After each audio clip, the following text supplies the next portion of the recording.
ইসরাফিল খসরু মাহমুদ চৌধুরী আজ ৩৬টি আসনে আরও ৩৬টি আসনে প্রার্থী ঘোষণা করেছে বিএনপি।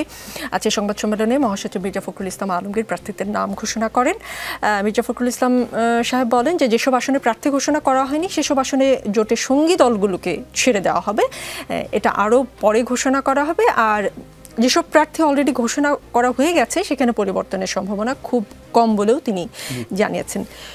দুদিন আগে দলে যোগ দিয়ে রেজা কিবরিয়াও আসলে হবিগঞ্জ ১ থেকে প্রার্থী হয়ে গেলেন। আর আমরা দেখেছি গত অর্ধ যুগ ধরে বিএনপির ভোকাল বলেন বা যার কণ্ঠ খুব জোরালো শোনা যেত ব্যারিস্টার রুমিন ফারহানা, তিনি আসলে নমিনেশন পাননি।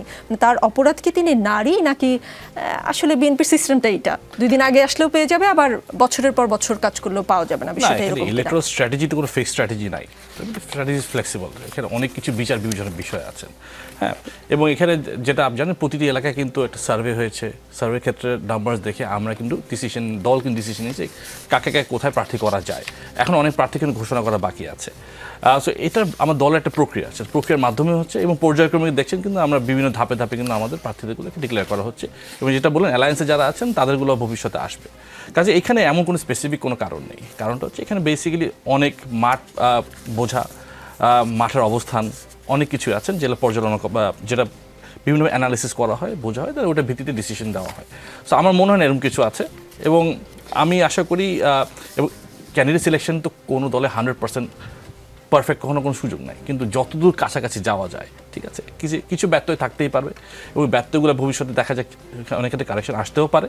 কিন্তু হ্যাঁ, মানে এমন কোনো ক্রাইটেরিয়া নেই যে এই ক্রাইটেরিয়া অমুকভাবে মানে নারী কারণে বাদ পড়েছে, এরকম কোনো ক্রাইটেরিয়া নেই। এটা বেসিক্যালি মাঠ পর্যালোচনা করা, মাঠের অবস্থানটা রাখা। আচ্ছা, আজকের দিনে খুব ক্রুশিয়াল একটা দিন আপনাদের, কারণ আপনাদের চেয়ারপারসন বেগম খালেদা জিয়া হয়তো তাকে নিয়ে যাওয়া হবে দেশের বাইরে।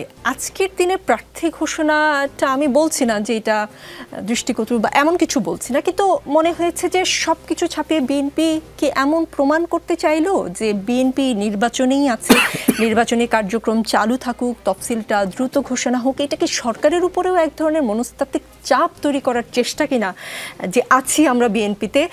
খালেদা জিয়ার এই অবস্থাকে কেন্দ্র করে যারা বলছে যে ইলেকশনটা তফসিলটা একটু পিছিয়ে দেওয়া হোক, তাদের প্রতিও একটা বার্তা কিনা? না দেখেন, আমরা তো যেটা অনেকে বললাম, আমরা নির্বাচনী ট্রেনে উঠেই গিয়েছি, আমরা কিন্তু প্রক্রিয়ার মধ্যে অলরেডি আছি, কাজে এটা চলতেই থাকবে।